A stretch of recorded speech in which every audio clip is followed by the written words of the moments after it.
or African Development Bank?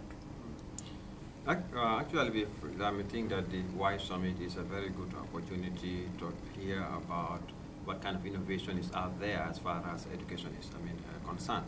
Because as you know, the African Development Bank is an active player in terms of funding education in Africa.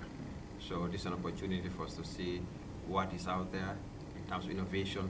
How can we play an active role in terms of replicating or trying to scale up some of these innovations in our African countries. Okay, in countries like Sierra Leone, from where I come from, you still have the 70% of the population of 6 million who are not educated. I guess that's a problem that is everywhere in Africa. Africa, of course, is the place where we have the highest illiteracy rate in the world. So how much have the African Development Bank committed to ensuring access to quality education for all children in Africa? Yeah, as you know, the African Development Bank is one of the, it is in fact the premier development finance institution in Africa. And I think from the 1970s to about 2008, they have invested nothing less than about $1.2 billion in terms of supporting education in Africa. And of course, we know also that there is a lot that needs to be done, because as we show in recent reports, for the African for the countries, developing countries, to achieve the MDGs, especially in terms of MDG 2, there is need to invest about 23 billion or so. So there is a huge funding gap, and this is because there is also this increase in social demand for education. So as a result, there is a lot out there that needs to be done. On the part of the African Development Bank, we continue to provide the support, but from 2008 to date, we have also changed our focus to higher education, science and technology, because we also believe that for African countries to remain competitive and productive, and also create opportunities for jobs for the youth that are being, for the youth in general, we need to invest in higher education as well. So yes, as a bank, we are trying to do our, increasingly invest and pay much attention to issues of human capital development, and especially in higher education, science and technology. Yeah. So as the lead policy advisor to the African Development Bank, what sort of policies have you advised the bank on specifically education to be carried out? One of the things that we are doing in the bank right now is obviously, there is this global concern as far as youth unemployment is concerned. So as a result, we are trying to do a lot in terms of what do we do out there to try and make sure that we create opportunities for the youth. This could be through making sure that we have quality higher education. We should make sure that we have education that is very much in tune with what the industry wants.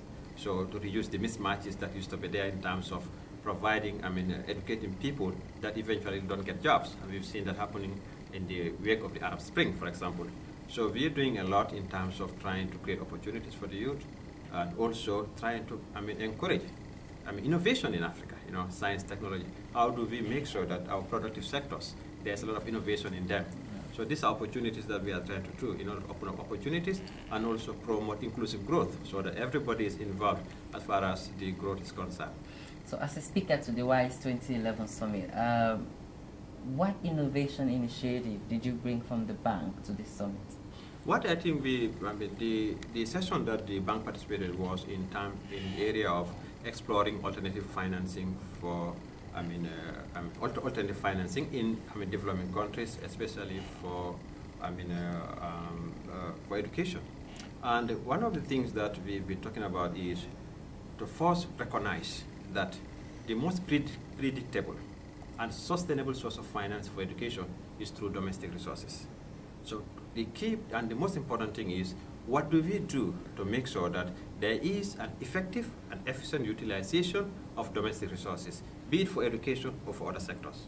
And that calls for the need to have effective public financial management systems in place to help us in terms of service delivery. That's one area. Then we also talk about the importance of trying to attract and open up the space for financing so that we can have other stakeholders involved. This involves private sector. They have an active stake, and they have there is a good opportunity for them to bring in added value in terms of education.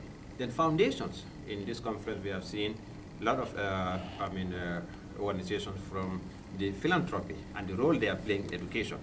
What kind of public-private partnership can we establish in terms of encouraging education as or the alternative financing for education? So, are you confident? If you're confident, to what degree are you confident that the WISE initiative is a platform that's really going to achieve the problems, that's going to solve the problems of education? I think, obviously, the WISE platform, this is the third time it's happening. This is the first time for us as a bank we are participating. But my impression is that it's a very positive thing, and this is something that we should encourage, and we need to thank the Qatari Foundation for really and WISE for organizing such an event. And we hope, we'll have more and more coming in the future. But the good thing also is that, this is one of the summits where I've seen really all stakeholders coming together, networking, exchanging experiences, and trying to bring innovation into education. Because education is one area where actually we've not had a lot in terms of innovation. Sectors like health, there's a lot of publicity out there in terms of what they are doing, not in education. And I think WISE is doing an extremely good job in terms of bringing out that issue of innovation in education, and also playing that big advocacy role. And we can see the awards, the WISE awards. There are a lot of innovative ideas out there. Now, coming to this gives us opportunity to see how we can scale up and sort of replicate some of these things in some of the developing countries. So this WISE initiative is something that we should all comment, and we, once again, need to thank the Qatari government, the Qatari Foundation, and the organizers of WISE for having this summit. Yeah. Finally, if you had opportunity to address millions of youth from across the world, what would you tell them in 30 seconds?